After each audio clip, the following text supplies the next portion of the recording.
All right, Stone Coat Countertop friends, I'm getting pretty excited about my first project. We are in my working shed where I do all kinds of fun projects. I've had this unfinished bench top for, gosh, I'd say almost 3 years now. And I've wanted to do epoxy, came across the videos and thought, hey, this would be a great idea to do some cool designs, have a lot of fun doing it, and get some practice for when I actually do my kitchen countertops. So this is my prep stage. As you can see, I've got, it's about 9 feet long, my MDF bench top. I've got, I called in, they gave me great advice on how much to get. They don't ever want you to buy more than what you actually need. I've got way overkill in colors that I'm going to choose from. I actually don't know what I'm going to choose, but I did that because a lot of these I'm going to probably end up using for my bathrooms and also my kitchen countertops. So anyway, I will continue to video this as we go throughout the steps, but this is my first part and we'll talk soon. Okay, so the first step I'm going to do in this process is obviously the base coat. I've ordered the Stone Coat copper base tint because I really liked some of the YouTube videos that there were, as well as the copper metallic. I thought that was just incredible on some of those videos. And also from their website, one of the base colors that go really good apparently with copper is Ethiopia, that I just went to the hardware store, got this, and just asked them to get Ethiopia in satin. So we're going to give that a go. I'm going to go ahead and paint, and since I can't paint and video at the same time, I'll show you the afterworks here. And one of the things that's been recommended is that I do the base coat on the backer board as well as on the countertop, but on the edges to go ahead and do the copper base, since those are a little bit thin with the epoxy. All right, everybody, pretty excited. I'm in my working shed getting ready to do my workbench. This is going to be my first project ever with epoxy. Decided to go with the Stone Coat Countertop because of the awesome videos and product selections they have. The paint that I've chosen here on the top is Ethiopian. It's a Bear product from Home Depot. Along with on the edges, I've decided to do the copper paint that Stone Coat sells. Love the two-tone texture. It's really cool in person.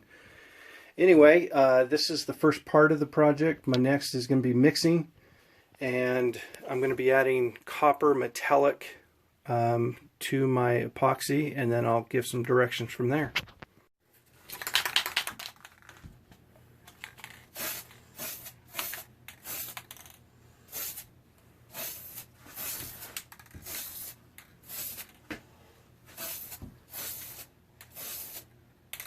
Okay, so I just got done fogging with a whole bunch of different colors, and then I hit it with some isopropyl with the metallic mix in it, and now I'm going to go ahead and chop it. So we'll see where this takes us from here.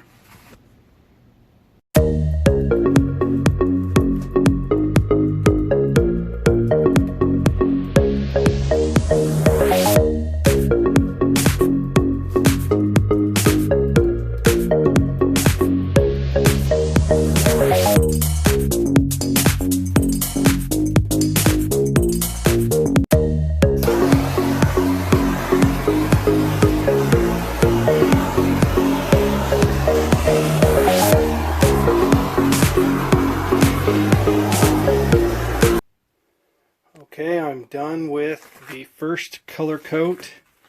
Pretty exciting. Just as everybody says, it's almost impossible to make some mistakes. Lots of working time.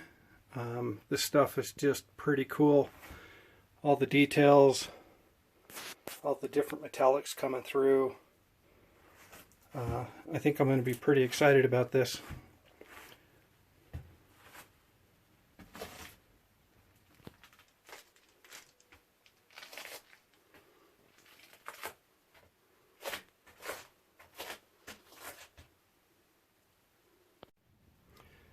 Just made a major rookie mistake, and that is I over-sanded with my orbital sander. I had 220 grit, but left it on too long, and what I realized looking closer is that I actually took a couple of the top layers of color right off. A lot of those were metallic, so I could flood coat it, it'd still look good, but I really liked some of my different shades and some of the metallics, so I've got enough product that I'm going to try this again and then do a flood coat and see if I can't overcome my mistakes. Alright everybody, this is day 2 of my second color coat.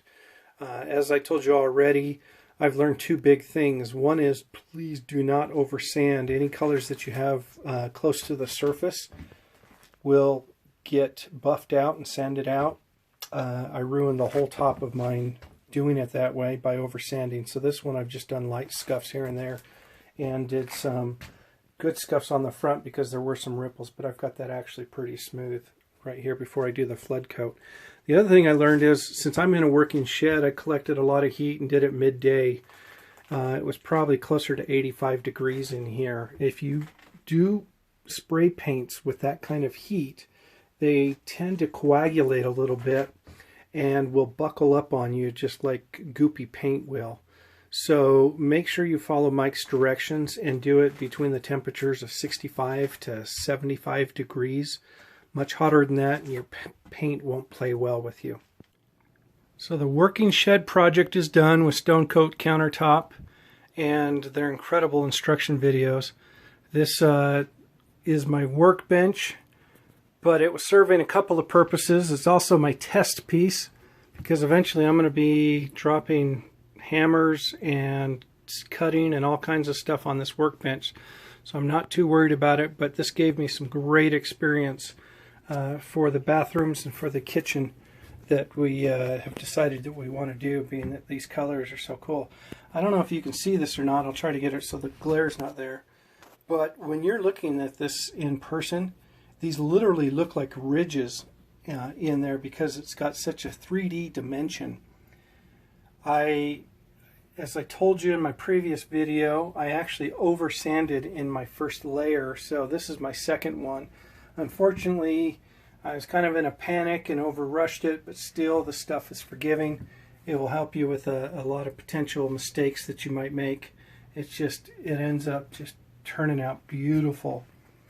So I want to tell the friends at Stone Coat Countertop what a great job they do with the videos, Mike and his instructions, walking you through it. Gives people like me the confidence to be able to get out there and give this stuff a try. I mean, this is literally my first time.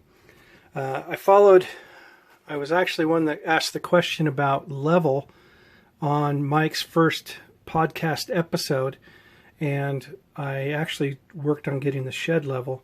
But I didn't do the backsplash because it's a little bit tall. I really couldn't get behind there to get the epoxy on there, so I used their copper base paint. And actually it's pretty dang cool, so I'm not all that bummed that I didn't do it. Next time, obviously, I would do the backsplash strip before I installed it, but this has been installed for 3 years. Anyway, hope you guys enjoy this. If anybody's lacking any confidence, just watch a couple videos like I did. Trust the system, trust the paints, trust the epoxy. It'll work out great. Thanks again.